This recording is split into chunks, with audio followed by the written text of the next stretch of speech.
کوثر۔ پیارے رسول، ہم نے آپ کو ہر نعمت بے حد و بے حساب عطا فرمائی ہے، تو رسول کریم علیہ السلام کو رب نے ہر لحاظ سے عزت، عظمت، شان، کمال، رتبہ اور شرف دے کے دنیا میں بھیجا ہے، اور حضور کا رب ذوالجلال کے وہ عظیم نبی ہیں کہ ان کی تعلیمات کے لیے ہم مسلمانوں کو چنا گیا ہے۔ آج ہماری ذمہ داری ہے کہ پیارے آقا علیہ السلام کی تعلیمات کو پڑھیں اور ان کے مطابق عمل کرنے کا اہتمام کریں۔ رسول کریم علیہ السلام کی حدیث مبارکہ ہے، من کان یؤمن باللہ والیوم الآخر فلیقل خیرا او لیصمت۔ جو اللہ پہ اور آخرت کے دن پہ ایمان رکھتا ہے، ایسے بندے کو چاہیے کہ جب بھی بات کرنی پڑ جائے، جب بھی گفتگو کرنی پڑ جائے، ہمیشہ اپنی زبان سے اچھی باتیں نکالے،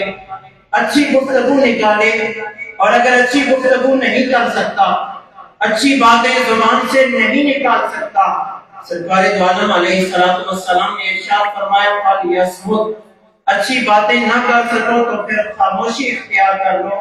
کیونکہ خاموشی اختیار کرنا بھی اللہ کے ہاں عبادت کا درجہ رکھتا ہے۔ ہم میں سے ہر شخص کو چاہیے رسول کریم علیہ السلام کی حدیث مبارکہ پہ عمل کرے۔ بات کرنی پڑ جائے، گفتگو کرنی پڑ جائے تو کبھی بھی زبان سے بےہودہ بات، فضول گفتگو نہیں نکالنی چاہیے، بلکہ جب بھی بات کریں،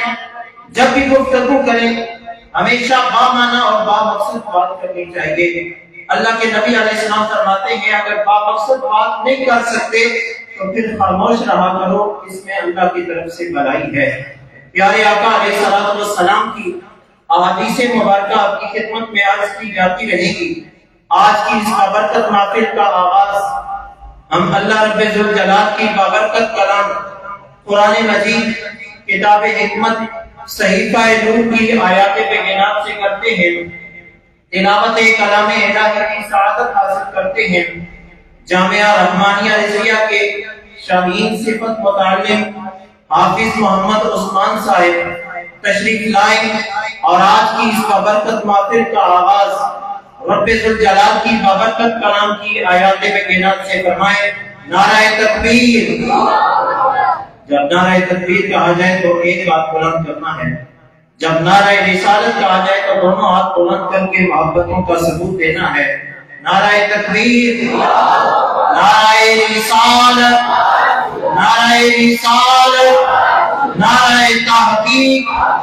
نعرہ حیدری، آمد مصطفیٰ، سرکار کی آمد، منٹھار کی آمد، سونے کی آمد، مکی کی آمد، مدنی کی آمد، آمد مصطفیٰ، آمد مصطفیٰ، تاجدار ختم نبوت، تاجدار ختم نبوت۔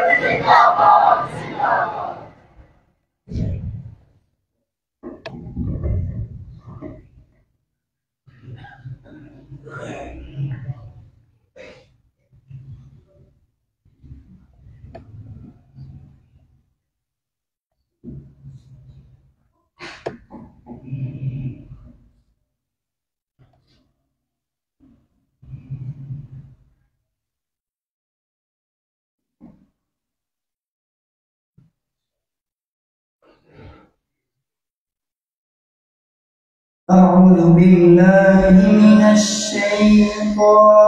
الرجيم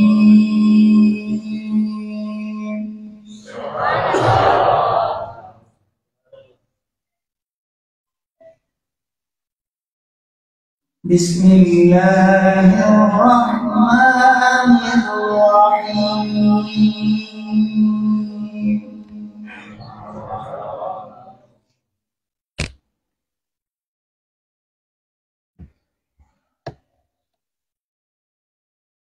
تبارك الذي جعل في السماء بروجا وجعل فيها سراجا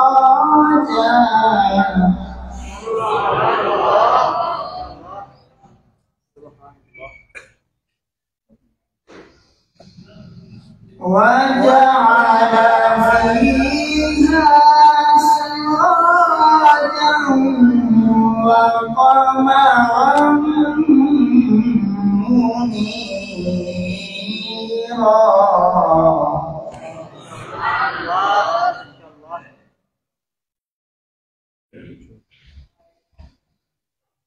تبارك الذي جعل في السماء بروجا وجعل فيها سراجا وقمرا منيرا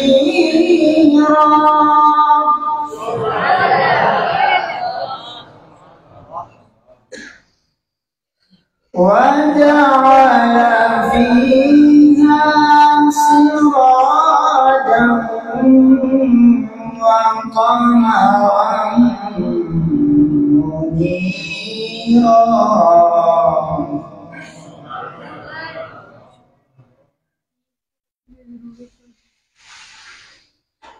وهو الذي جعل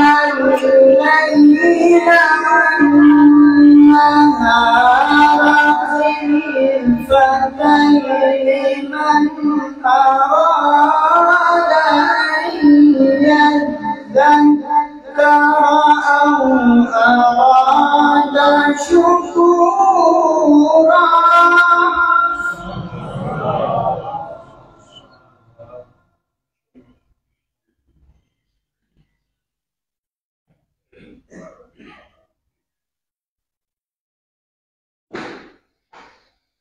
وعباد الرحمن الذين يمشون على الأرض هونا وإذا خاطبهم الجاهلون قالوا سلاما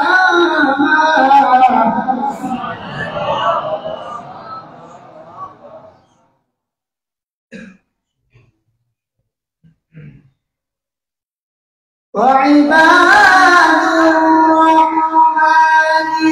الذين يمشون على الأرض هونا وإذا خاطبهم الجاهلون قالوا سلاما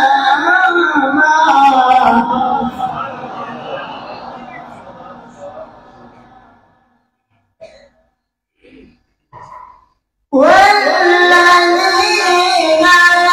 يبيتون لربهم سجدا وقياما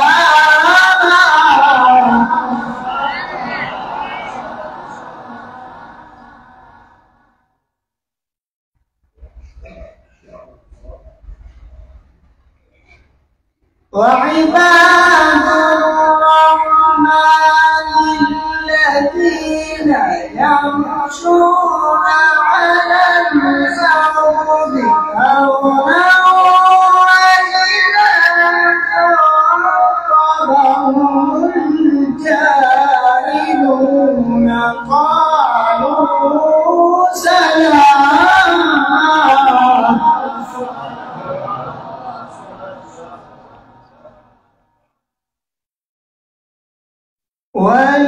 والذين يبيتون لربهم سجدا وقياما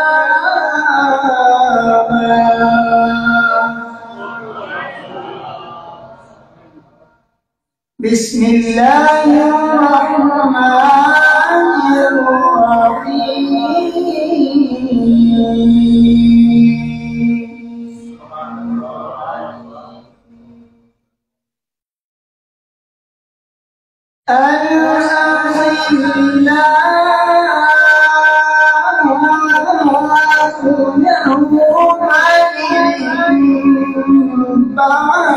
بعضهم لبعض عدو إلا المتقين